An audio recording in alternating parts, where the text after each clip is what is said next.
চাওক কালি যিখন সভা অনুষ্ঠিত হৈছিলে সেই সভাখন একপক্ষীয়ভাৱে হৈছে। সেই সভাখনত কাকো ক'বলৈ এটা সুবিধাও দিয়া নাছিলে যে মই কিবা এটা মোৰ কথা মই এটা ফাইল বনাই নিছিলোঁ, যিটো ফাইলত মই বিভিন্ন বস্তু লৈ গৈছিলোঁ, কিন্তু কোনো এটা সুবিধা দিয়া নাই যে মই কিবা এটা মোৰ ডিফেন্সত কিবা এটা ক'ব যাতে পাৰোঁ যে ইমানখিনি এলিগেশ্যন দিছে, যিখিনি এলিগেশ্যন হয়তো আপোনালোকে মিছাকৈ কিছুমান কাম কৰি আছে। মোৰ কোনো নিজৰ নিজ স্বাৰ্থৰ কাৰণে মই এম্বুলেঞ্চ সেৱাখন উন্মোচন কৰা নাছিলোঁ। এম্বুলেঞ্চখনৰ সেৱাটো আনিবলৈ বিচাৰিছিলে আমাৰ এছিষ্টেণ্ট ছেক্ৰেটৰী পৰেশ দুৱা ডাঙৰীয়াই। তেওঁ মোৰ লগত আলোচনা কৰি ক'লে যে নগাঁও জনসাধাৰণৰ কাৰণে ব্যৱসায়িক সন্থাই কিবা এটা ভাল কামৰ কাৰণে আমি এখন এম্বুলেঞ্চ কিনাটো ভাল হ'ব। আমি কিনিছিলোঁ এম্বুলেঞ্চখন কিনি পেলাই আমি এটা সন্থাৰ এটা অফিচ আছিলে অমলাপতিত, সেইটো বহুদিন ধৰি পৰিত্যক্ত অৱস্থাত থাকিলে। সেই পৰিত্যক্ত অৱস্থাত দেখি পেলাই আমি এখন মিটিংখন কেনেকৈ এম্বুলেঞ্চ সেৱাখন উন্মোচন কৰিব, সেইকাৰণে আমি কথা পাতোঁতে ষ্টেটে আমাক এটা ডেট দিলে। সেইটো ডেটটো মই লোৱা নাছিলোঁ, সেইটো জীৱন বণিক ডাঙৰীয়াই কৰিছিলে।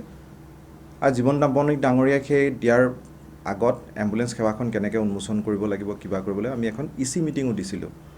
আৰু তেওঁ বাৰেপতি কৈছে যে মই মতালি কৰি এম্বুলেঞ্চ সেৱা উন্মোচন কৰিছে, কোনো মিটিং চিটিং নিদিয়াৰ কাৰণে নিদি পেলাই এখন এম্বুলেঞ্চ সেৱা উন্মোচন কৰিছিলে। কিন্তু এইখন লেটাৰ মই তেওঁক দিছিলোঁ, যিখন লেটাৰ তেওঁ ৰিচিভ কৰা নাছিলে।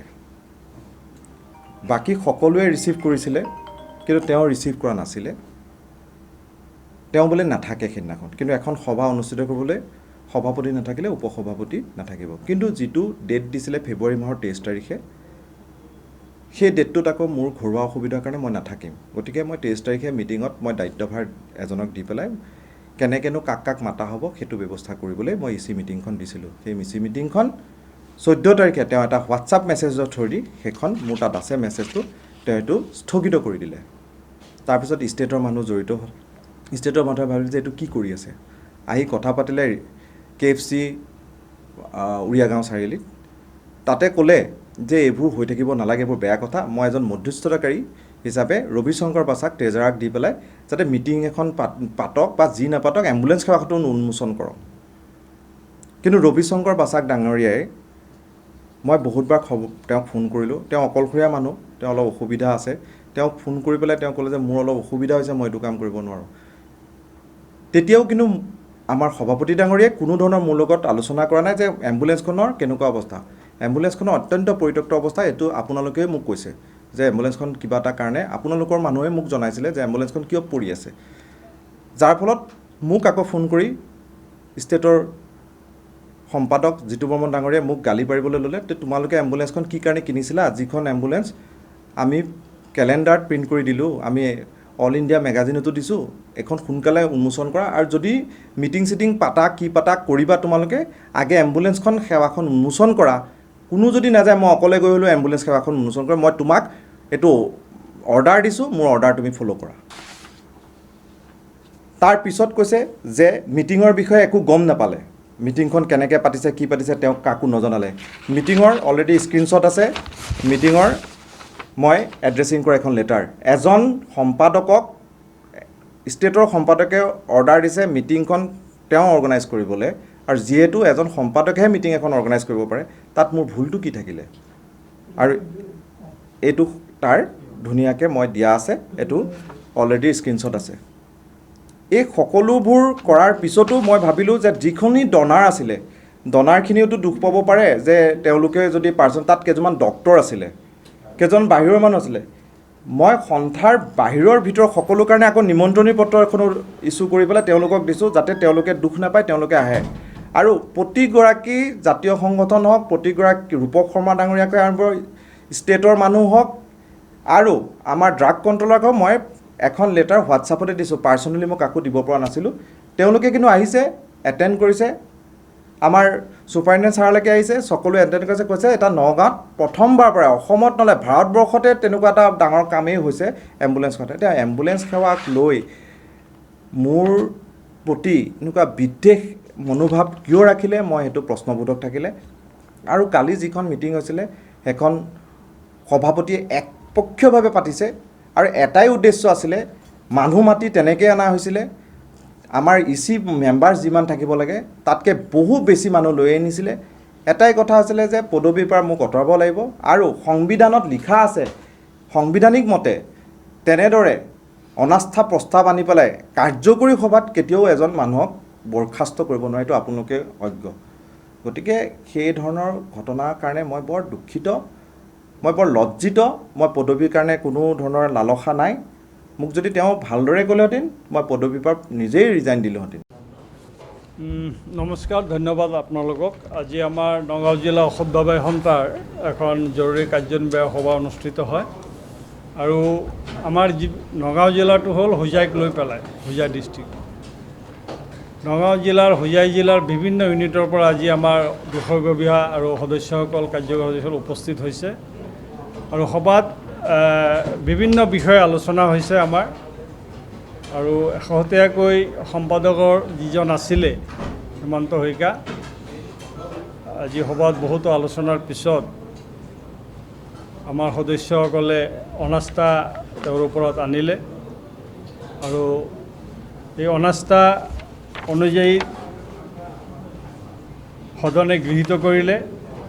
তাৰপিছত আমাৰ যিজন জ্যেষ্ঠ সহকাৰী সম্পাদক আছে তেওঁক দায়িত্ব দিয়া হ'ল। আমি এটা সিদ্ধান্ত লৈছে সদনে আজি, অহা 1.5 মাহৰ ভিতৰত এটা এক্সট্ৰাঅৰ্ডিনেৰী জেনেৰেল মিটিং দি তাত সম্পাদক ঠিক কৰা হ'ব।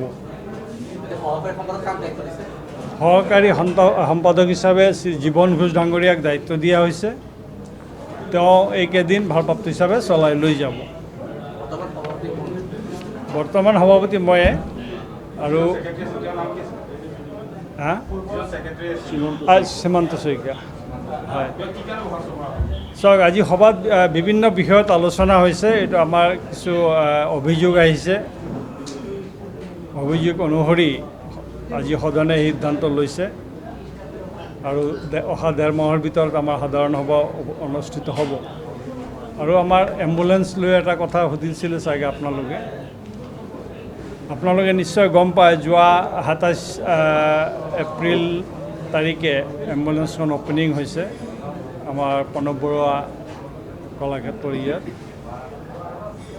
আচলতে এইটো সভা, যিহেতু আমাৰ জাতীয় সংগঠনসমূহ আছিলে, আমাৰ বিধায়ক আছিলে, ড্ৰাগ কণ্ট্ৰলৰ ছাৰ আছিলে, কিন্তু আমাৰ এটা প্ৰস্তাৱ লোৱা আছিল আগত যে এখন কাৰ্যকৰী সভা অনুষ্ঠিত কৰি এটা গাইডলাইন বনাই, এম্বুলেঞ্চৰ এটা কমিটি বনাই সকলো মেম্বাৰক মাতি আমি এইটো অনুষ্ঠিত কৰিম, কিন্তু এইটো কৰা হোৱা নাছিলে। সভাপতি হিচাপে মই জনা নাছিলোঁ, মই নিমন্ত্ৰণ পোৱা নাছিলোঁ। আমাৰ যিসকল সাধাৰণ সদস্য আছিলে তেওঁলোকেও বস্তুটো নিমন্ত্ৰণ পোৱা নাই, আমাৰ ইউনিটসমূহেও বহুতে নিমন্ত্ৰণ পোৱা নাই। গতিকে সেই এম্বুলেঞ্চ ইনগ্ৰেশ্যনটো আমি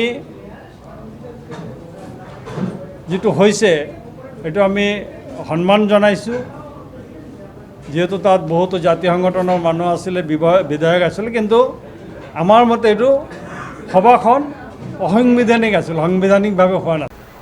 আচলতে নগাঁৱত আজি যিটো ঘটনা আমি কালিৰ পৰা শুনিবলৈ পাই আছোঁ, দুলীয়াজানৰ কেছটোৰ পাছৰ পৰাই নগাঁৱত যি অসমীয়া ব্যৱসায়ীৰ ওপৰত অনা অসমীয়া ব্যৱসায়ীৰ যিটো এটা ষড়যন্ত্ৰ চলিছে, ষড়যন্ত্ৰত লিপ্ত হৈ অসমীয়া ব্যৱসায়ীসকলক, অসমীয়া যুৱকসকলক ব্যৱসায়ী জগতৰ পৰা আঁতৰাবলৈ চেষ্টা কৰিছে, ইয়াৰ আমি তীব্ৰ বিৰোধিতা কৰিছোঁ।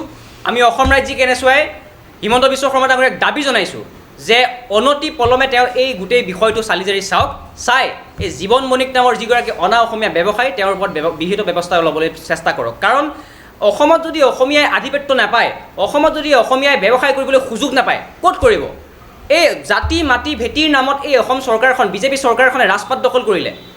এতিয়া এই জাতি মাটিৰ ভেটিৰ নাম লোৱা এই চৰকাৰখনৰ দিনত যদি অসমীয়া যুৱকে, অসমীয়া ব্যৱসায়ীয়ে যদি অসমত ব্যৱসায় কৰিব নোৱাৰে, অনা অসমীয়াৰ দপদপনি চলে, তেতিয়াহ'লে আমাৰ অসমীয়া ৰাইজ যে অসমতে যে ভগনীয়া হ'ব সেইটো কিন্তু নিশ্চিত। গতিকে হিমন্ত বিশ্ব শৰ্মা ডাঙৰীয়া আপোনাক অনুৰোধ জনাইছোঁ, দাবী জনাইছোঁ, আপুনি এই বিষয়টোৰ ওপৰত আপুনি চালি জাৰি চাই বিহিত ব্যৱস্থা গ্ৰহণ কৰক, আৰু অসমত অসমীয়া খিলঞ্জীয়া মানুহৰ যি আধিপত্য অধিকাৰ নিশ্চিত কৰিবৰ কাৰণে আমি আপোনাক আমাৰ তৰফৰ পৰা দাবী জনাইছোঁ। সদৌ অসম ছাত্ৰ সন্থাই সদায় খিলঞ্জীয়া জনগণৰ মতে মাত মাতি আছে, আৰু আমাৰ ইতিহাস আছে, আমি সদায় খিলঞ্জীয়া পক্ষত আছোঁ। আমাৰ যিটো নগাঁও কালি যিটো ঘটনা পৰিলক্ষিত হ'ল আমাৰ ডিষ্ট্ৰিক্ট হৈছে, এই ক্ষেত্ৰত আমি এটা কথা ক'ব বিচাৰিছোঁ যে সদৌ অসম ছাত্ৰ সন্থাৰ তৰফৰ পৰা যে যদি তেওঁক সাম্প্ৰদায়িকতাই যদি তেওঁ এজন অসমীয়া খিলঞ্জীয়া ভূমিপুত্ৰ সম্পাদক হোৱাৰ কাৰণে যদি সেই সন্থাটোৰ পৰা তেওঁক বহিষ্কাৰ কৰা হৈছে বা অপসাৰণ কৰা হৈছে তাত কিন্তু আমাৰ বিৰোধিতা আছে। যদি সেই সংগঠনৰ তেওঁ সাধাৰণ সম্পাদক থাকোঁতে যদি সংগঠনৰ আভ্যন্তৰীণ বিষয়ত তেওঁ যদি কিবা খেলি মেলি কৰিছে তাত আমাৰ ক'বলগীয়া নাই, কিন্তু আমি এজন খিলঞ্জীয়া ভূমিপুত্ৰ ল'ৰাই নগাঁও ব্যৱসায়ী সন্থাৰ সাধাৰণ সম্পাদক হৈ থকাৰ পিছত তেওঁক কি কাৰণত সেই ব্যৱসায়ী সন্থাই তেওঁক যে অপসাৰণ কৰিলে সেই বস্তুটো স্পষ্টীকৰণ দিবৰ কাৰণে আমি সদৌ নগাঁও জিলা ব্যৱসায়ী সন্থাক আমি আহ্বান জনাইছোঁ। চাওক, অসমত খিলঞ্জীয়া প্ৰভুত্ব থাকিব লাগিব, খিলঞ্জীয়া জনগণৰ প্ৰভুত্ব সদায় আছে, থাকিব। আৰু ইয়াত যদি অনা অসমীয়াই যদি ভাবিছে যে খিলঞ্জীয়াৰ ওপৰত অত্যাচাৰ কৰি তেওঁলোকে অধিকাৰ সাব্যস্ত কৰিব, সেইটো কোনো কাৰণত হ'ব নিদিয়ে। আৰু আমি সদৌ অসম ছাত্ৰ সন্থাই কেতিয়াও হ'ব নিদিওঁ। তেওঁ যদি নিৰ্দোষী হয়, তেওঁ যদি বলপূৰ্বকভাৱে যদি এটা সাম্প্ৰদায়িক ৰহণ লগাই যদি তেওঁক যদি বহিষ্কাৰ কৰিছে, তেনেহ'লে এই ক্ষেত্ৰত কিন্তু আমাৰ বিৰোধিতা আছে। আৰু এই ক্ষেত্ৰত কিন্তু আমি তেওঁলোকক কিন্তু সদৌ নগাঁও জিলা ছাত্ৰ সন্থাৰ তৰফৰ পৰা আমি কিন্তু ৰেহাই নিদিওঁ। আৰু এই ক্ষেত্ৰত আমি পুনৰবাৰ কৈছোঁ যে তেওঁলোকে স্পষ্টীকৰণ দিয়ক যে তেওঁক কি কাৰণে এজন অসমীয়া খিলঞ্জীয়া ভূমিপুত্ৰ ল'ৰা সাধাৰণ সম্পাদকৰ পৰা অপসাৰণ কৰিব লগা হ'ল নগাঁও ব্যৱসায়ী সন্থাই। এই স্পষ্ট দিবৰ কাৰণে আমি পুনৰবাৰ সকীয়াই দিছোঁ আৰু অতি সোনকালে তেওঁ দিয়ক, নহ'লে অন্যথা এই বিষয়ত আমি আগন্তুক পৰ্যায়ত আমি চালি জাৰি চাই এই বিষয়ত কিন্তু আমি সদৌ নগাঁও জিলা ছাত্ৰ সন্থাৰ পৰা ব্যৱস্থা ল'বলৈ আমি বাধ্য থাকিম। মানে সাম্প্ৰতিক সময়ত চাওক, যিটো এটা কথা চলিছে যে যোৱাকালি ৰিফেস্কো ধাবাত এই নগাঁও ঔষধ কোম্পানী আৰু আপোনাৰ এম্বুলেঞ্চ এখন উদ্বোধন কৰাৰ কথাটোত এইটো আহিব নালাগিছিল। ইয়াৰ নিশ্চয় ভিতৰুৱা কিবা কেৰুণ থাকিব লাগিব। আৰু আমাৰ কথাটো হৈছে যে এতিয়া এনেকুৱা হৈছে যে অসমীয়া অনা অসমীয়া, আমি কৃষক মুক্তি সংগ্ৰাম সমিতিয়ে সেই কথাটো কেতিয়াও নকওঁ। অসমত যিসকল আছে, যিসকলৰ অধিকাৰ আছে, সকলোকে আমি অসমীয়া বুলিয়ে মানো, অসমীয়া বুলিয়ে ভাবোঁ। আমি কিন্তু বিৰাট মৰমীয়াল জাতি। সেইদিনা আপোনালোক সকলোৱে জানে দুলীয়াজানত কৈছে যে ফ্ৰীকে খানেৱালা আদমিহে। আৰু অসমীয়া জাতিটো ফ্ৰীকে খানেৱালা আদমি নহয়। অসমীয়া জাতিয়ে খুৱাইহে লোকক, নহয় জানো? আমি সকলোৱে জানো। গতিকে এই কথা বতৰাবিলাক কেনেকৈ আজি ক'ব পাৰিছে সেইটো ডাঙৰ কথা। বেছিক কথাটো হৈছে এইটো। ডক্টৰ হিমন্ত বিশ্ব শৰ্মা ডাঙৰীয়া এই কথাবিলাক অকণমান ভালকৈ চাব লাগে যে জাতি কেনেকৈ অপমান কৰিবলৈ কেনেকৈ সাহ পালে। তেওঁলোক আমাৰ আলহীহে, নহয় জানো? আৰু তেওঁলোক আজি আহি গৃহস্থৰ ৰূপ ল'ব লৈছে। এইটো হ'বলৈ নিদিম, এইটো হ'ব নোৱাৰে। আমি কৃষক মুক্তি সংগ্ৰাম সমিতিয়ে তেওঁলোকক এটা কথা আহ্বান কৰিছোঁ যে 1861 চনৰ 18 অক্টোবৰৰ কথা মনত পেলাওক। ব্ৰিটিছক খেদিবলৈ প্ৰথমতে কিন্তু নগাঁওবাসীয়ে টঙালি বান্ধিছিল, সেই নগঞা। আমি কৈছোঁ, পুনৰ কৈছোঁ যে 24 ঘণ্টাৰ ভিতৰত যি মানে তেওঁক অগণতান্ত্ৰিকভাৱে, অসাংবিধানিকভাৱে সেই পদটোৰ পৰা তেওঁক খাৰিজ কৰা হৈছে, সেইটো পুনৰ তেওঁক অধিষ্ঠিত কৰিবলৈ আমি আহ্বান জনাইছোঁ। আৰু তেতিয়াই চাগে সকলোৰে কাৰণে মংগল আৰু ভাল হ'ব। নহ'লে কিন্তু আমি কৃষক মুক্তি সংগ্ৰাম সমিতিয়ে এই কথাটো তেওঁলোকে যেনেকৈ সাধাৰণ বুলি ভাবি লৈছে, এইটো কিন্তু সাধাৰণ কথা নহয়। আজি আপোনালোকে সকলোৱে লক্ষ্য কৰিছে যে আমাৰ যে এই ৰাস্তাটো যে ঠিকা কৰিছে, কোনে কৰিছে? পিছফালে চাবচোন, কোনোবা শইকীয়া, বৰা, শৰ্মা, ডেকা কোনোবা আছে নেকি? নাই, নহয়। পিছফালৰ টাইটেলবিলাক বেলেগ। সেই কথাটো ডক্টৰ হিমন্ত বিশ্ব শৰ্মা ডাঙৰীয়াই জনা উচিত, সেইটো জানিব লাগিব। গতিকে আমাৰ খিলঞ্জীয়া ভূমিপুত্ৰসকলৰ অসমত দপদপনি থাকিব লাগিব। আৰু আমাক কেনেকৈ কোনোবাই ৰঙা চকু দেখুৱাই আমাক কেনেকৈ দাদাগিৰি কৰিব, এই কথা কিন্তু সহ্য কৰা নহ'ব। ইতিমধ্যে আমি কৈছোঁৱে 24 ঘণ্টাৰ ভিতৰত নগাঁও পৰিৱেশ ঠিক থাকিব লাগিব আৰু সকলোৱে এইটো দায়িত্ব।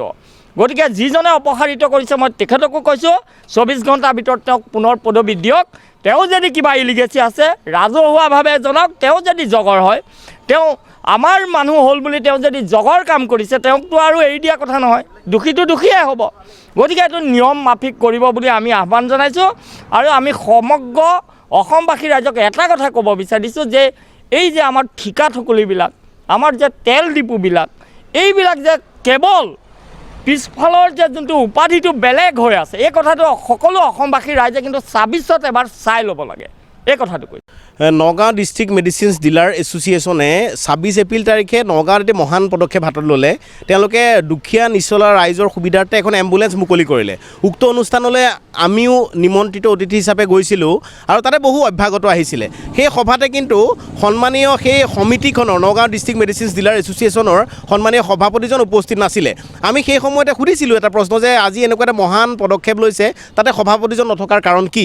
কিন্তু সেই সময়তে তেখেতসকলৰ মাজৰ এই বিষয়টো আমি খুব বেছি সোমাবও বিচৰা নাছিলোঁ দল সংগঠন। আমি কৈছোঁ যে মিলাই লওঁ, কিন্তু আমি অতি শেহতীয়াকৈ গম পালোঁ আৰু সন্মানীয় সম্পাদকজনে আমাক এখন লিখিত অভিযোগ দিলে যে তেখেতক মানসিকভাৱে নিৰ্যাতন কৰি এম্বুলেঞ্চখন দিয়াকে গইনা লৈ তেখেতৰ অধিষ্ঠিত পদবীৰ পৰা অপসাৰিত কৰিছে। এই কথাটোত আমি অসম জাতীয়তাবাদী যুৱ ছাত্ৰ পৰিষদে খৰ্গহস্ত হৈছোঁ। দুলীয়াজানত যিদৰে অসমীয়া এজন যুৱকক হাতকেৰেয়া লগাই টানি নিয়াৰ ক্ষেত্ৰত সন্মুখৰ পৰা অসম জাতীয়তাবাদী যুৱ ছাত্ৰ পৰিষদে মাত মাতিছে, অসমত অসমীয়া খিলঞ্জীয়া ৰাইজৰ কাৰণে কিন্তু প্ৰথমতেই মাত মাতিব অসম জাতীয়তাবাদী যুৱ ছাত্ৰ পৰিষদে। সেইটো স্পষ্ট কৰি দি পেলাই নগাঁও ডিষ্ট্ৰিক্ট মেডিচিনছ ডিলাৰ এছ'চিয়েশ্যনক পুনৰ আমি ক'ব বিচাৰিছোঁ যে আপোনালোকৰ ভিতৰত থকা এই বিবদমান বিষয়টো আপোনালোকে মীমাংসা কৰক। কিন্তু মীমাংসা কৰাৰ সলনি আপোনালোকে আক্ৰোশমূলকভাৱে যদি এজন সম্পাদকক তেখেতৰ টাৰ্ম শেষ নহওঁতেই তেখেতক বিভিন্ন কায়দা কৰি পেলাই নীতিবৰ্হিতভাৱে যদি তেখেতক পদবীৰ পৰা অপসাৰণ কৰিছে, সেয়া অসম জাতীয়তাবাদী যুৱ ছাত্ৰ পৰিষদে কোনো কাৰণত কোনো বিনিময়ত আমি মানি নলওঁ, সেইটো স্পষ্ট কৰি দিছোঁ। আমি এটা কথা জনাব বিচাৰিছোঁ যে ঔষধ যি ব্যৱসায় সমগ্ৰ অসমত চলি থাকে, এই ঔষধ ব্যৱসায়ত কিন্তু অসমীয়া ব্যৱসায়ী তেনে তাকৰ। আপোনালোক প্ৰতিখন জিলাতে খবৰ ল'ব, আমি নিজেও এই ব্যৱসায়ৰ লগত আমি জড়িত আছিলোঁ এটা সময়ত, একেবাৰে তাকৰ। তেনেস্থলত এজন অসমীয়া যুৱকে তেখেতে বহু কৃচ্ছ সাধনাৰে ব্যৱসায় কৰি আহি সেই পদত অধিষ্ঠিত হৈছে, নগাঁও ডিষ্ট্ৰিক্ট মেডিচিনছ ডিলাৰ এছ'চিয়েশ্যনৰ সম্পাদক পদত।